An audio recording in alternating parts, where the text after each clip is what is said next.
So here we are, part two, back to where they don't pay me enough.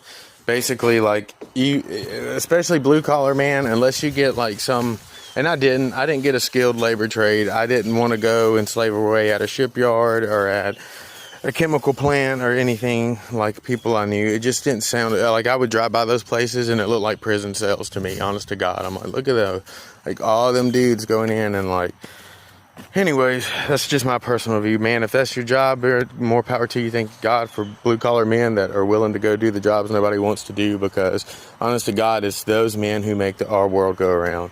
That's why I'm doing this from a phone, because people were willing to ship, transport goods, do all the hard stuff, mine the materials to get this. It was a bunch of men doing all that.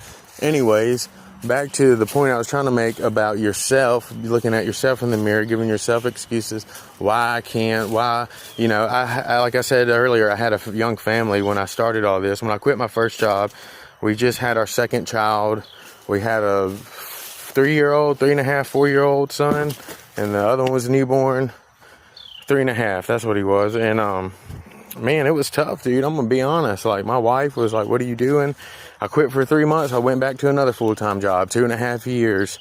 I worked there and finally realized, like, I'm either going to, because my marriage was starting to suffer because I was angry and upset because I was trying to give myself to my job, give myself to my family, give myself to my business. And I do all the accounting, all the everything myself. I do it all.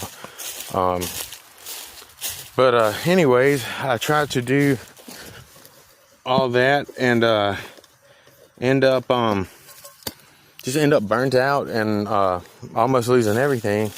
So I decided, you know what, something's got to go.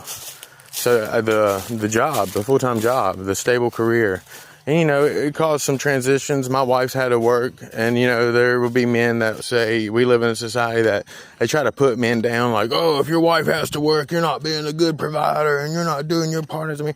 Look, man, you got to do what you got to do according to your situation. And I would like for my wife to be at home, but to be honest, she didn't want to really take no part in my business.